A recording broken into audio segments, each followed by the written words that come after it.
नमः शिवाय, श्री शिवाय नमः तुभ्यम या ओम नमः शिवाय जब कर लेना शंकर की सबसे बड़ी परीक्षा। और सनत कुमार ने तो कुछ और मांग लिया। सनत कुमार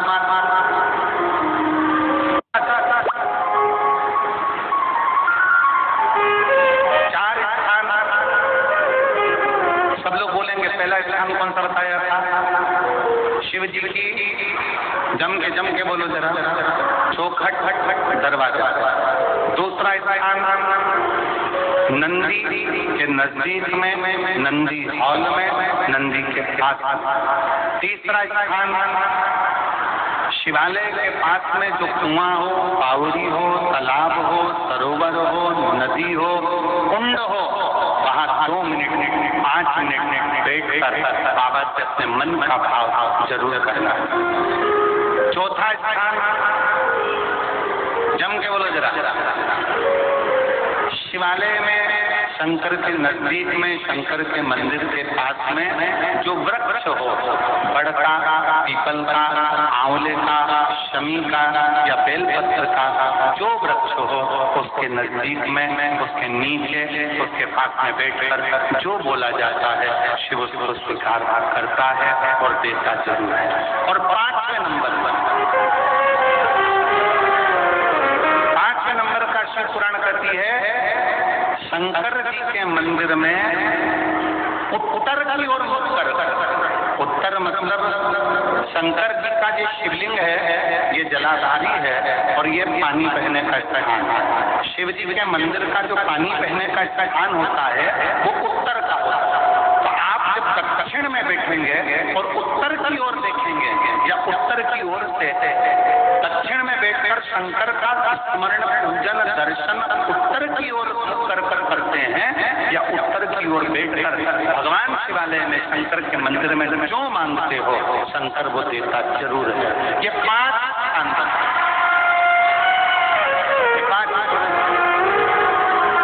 शिवालय में बैठकर, शंकर के नजदीक में बैठकर, शंकर के पास में बैठकर या शिव से प्राप्त किया जा सकता है।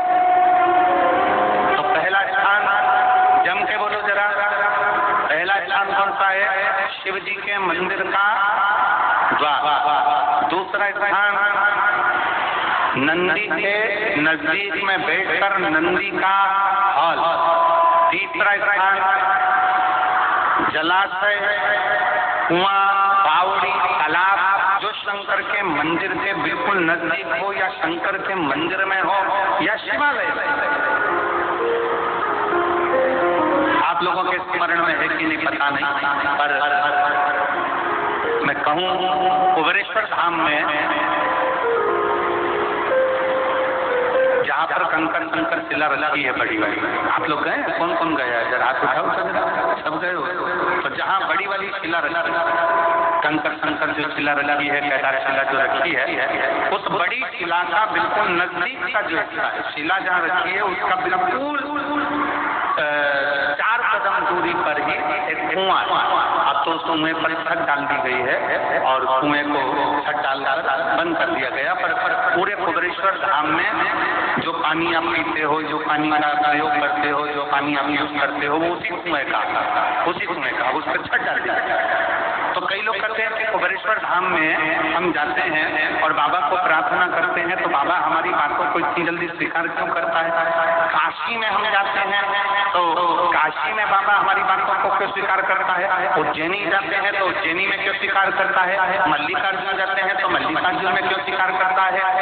12 ज्योतिर्लिंग जितने बने हुए हैं, इन 12 ज्योतिर्लिंग के शिवालय में शंकर के मंदिर में जल का स्रोत है।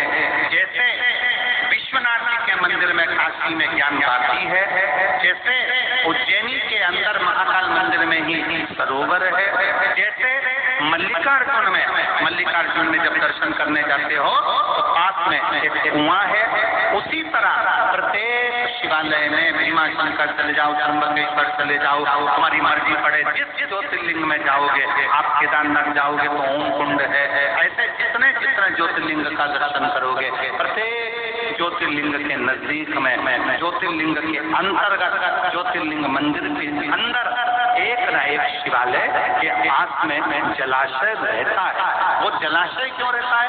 उस जलाशय के अनुकूल जब हम अपने मन की कामना करते हैं, हम बैठकर आराधना करते हैं, तो भगवान शंकर पर उस जलाशय का जो पानी शिव पर चढ़ता है, तो हमारे मन की तरंगे शंकर स्वीकार कर हमारी जोश भर देते। इतने चला।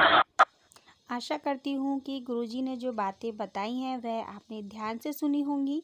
कौन सी बात आपको सबसे ज़्यादा अच्छी लगी या आप जानते थे, ये भी कमेंट सेक्शन में ज़रूर बताइएगा। यदि पहली बार चैनल को विज़िट किया है, लाइक शेयर सब्सक्राइब ज़रूर कर लीजिएगा। राधे राधे, श्री शिवाय नमस्तुभ्यम, हर हर महादेव।